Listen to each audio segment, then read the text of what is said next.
riding a magic carpet. Bond rushes along the rooftops and grabs a carpet at some point and throws them on to a couple of what appear to be electrical or telegraph cables going across the rooftops. The scene got a little overlong, and it was one of the tough decisions one makes in the editing room later on that we could do without it. Throughout November, the crew films the exciting climactic battle on the airfield at Ouarzazate. Ouarzazate is sort of just over the Atlas Mountains, high desert area, before you get into the rolling sand dunes. And it was a good match for Afghanistan. There's this studio called Atlas Corporation Studios, and when you drive up to it, there's an enormous wall with very large letters above it, and that's it. It is one wall. On the other side, it looks exactly the same. It's desert. Shooting in the desert was mesmerizing. Getting up at 4 a.m. and seeing the most beautiful dawns, finishing at the end of the day with the most beautiful sunsets. We were able to use an international airfield to build our set on. We found the cooperation there to be outstanding. A lot of the army turned up with their own weapons. I spent most of my time down in Ouarzazate because we had a mass of work going on down there and a lot of miniatures as well. There were 3 units working.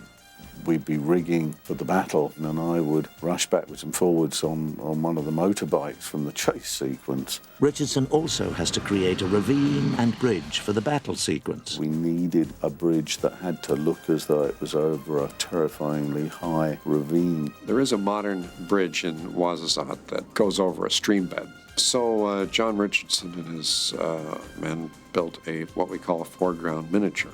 The bridge was 4 feet high, but looked as though it was 100. The background walls of the ravine were plasterwork, and the rest of it all just sort of blended in with the real thing. Suddenly, this little wadi with a little bridge 10 feet high was now 300 feet in the air, with all the cladding, the timber on it, and everything else. The water in the bottom is in fact saran wrap on a painted piece of plywood. The whole thing became an absolute amazing shot, and it was one of the finest achievements that I've ever seen of foreground miniatures. I think it's one of those situations where you really can't see the join. And then back in Pinewood Studios, we built a quarter-scale bridge over a little piece of river and real rocks, and then we literally blew that up and collapsed the bridge.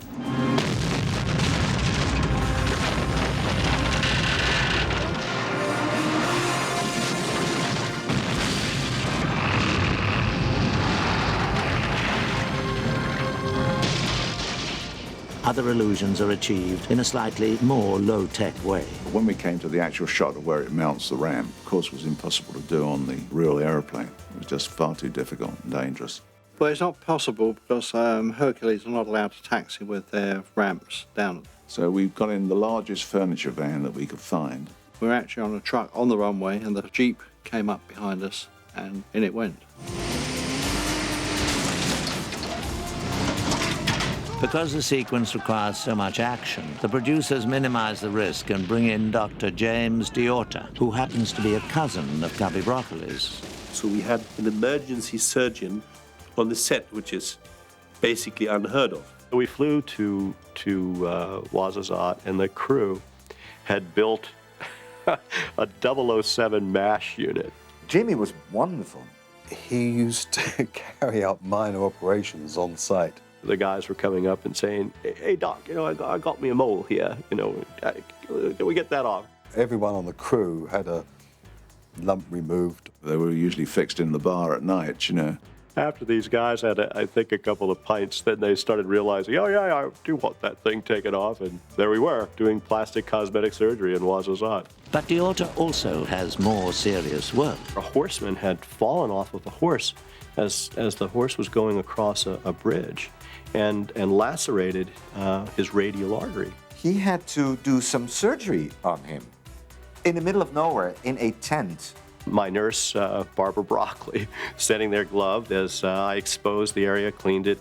An hour later, Barbara came on the set, completely pale and white. "What's happening to you?" She said, "Well, I had to be the nurse. I was there when Jamie performed the surgery. I said, could you do it? She said, no, but I had to do it because there wasn't any nurse.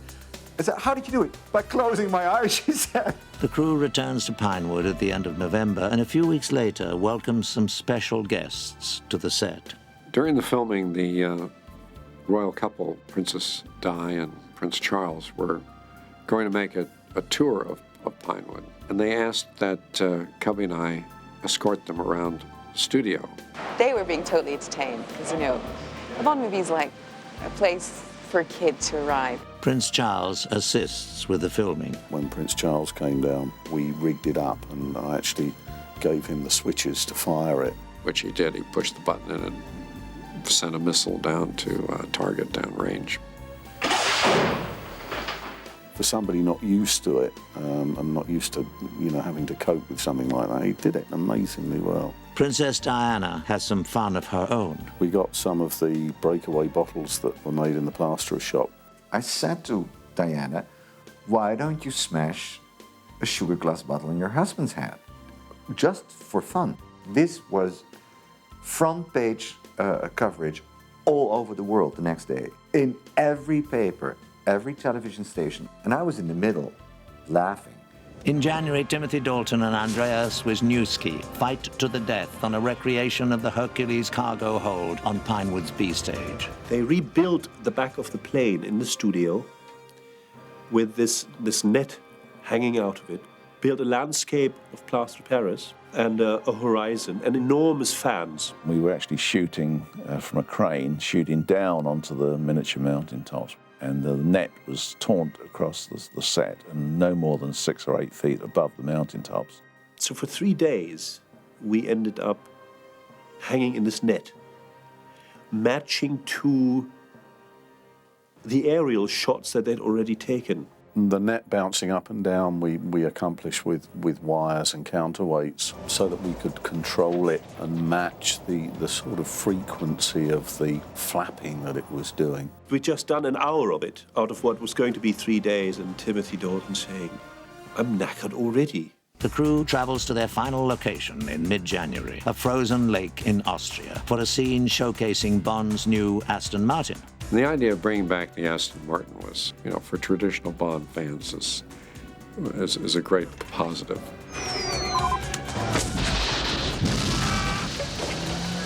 I've had a few optional extras installed. So we thought, well, with the new Bond, why not? This had to be built to have skis come out the side, it had to fire rockets, it had all of the standard Bond things that one would expect to find on an Aston Martin. The Aston Martin has always been a favourite of ours, with Bonds from Goldfinger on. The extreme weather makes things difficult for the effects team. We had to fire the Aston Martin up a dam and had to go over the top of a hut in the chase. We're very used to firing things with air cannons and, you know, we've done it on a number of occasions. Well, it's like 30 below out there and we fired the car with compressed air. Because of the extreme cold, the valves, instead of opening ever so quickly, the valves had contracted and it opened ever so slowly. We were rushing around with blowtorches and heaters and trying to warm everything up. And the car, instead of firing off like mad, just went bloop and went straight into the hut. Total disaster. I went over to Cubby and said, I'm terribly sorry you're coming. So he said, don't worry. He said, we'll come back tomorrow, we'll do it again. And we went back next day. Cubby sat down in the same seat. We fired it, it flew a dream and it looked great. And I went up to him, I said, was that better, Cubby? He said, yeah. He said, that's exactly what I knew would happen. One of the last location shots filmed involves Bond in his most unusual mode of transportation. I actually came up with this idea when I was in America and we were thrashing out the script. And Dick Maybaum said, oh, it's impossible, they couldn't fit in a cello case. I have to say that Dick and I had our misgivings, and Cubby as well. And it just so happened on the music stage at MGM, they were having a session. John got a hold of a cello case, and he had us come over, and he actually sat down in it to show that it could be used. And from then on, they were all for it. For the scene, a special cello case is devised. This cello case doesn't tend to run all that true without some sort of guidance underneath it. Sort of tended to spin round in circles. Built a cello case in fiberglass with skis on the bottom of it. and control handles were built into the sides. Shooting the scenes riding the cello case lasted 3 days. I think they loved that, actually.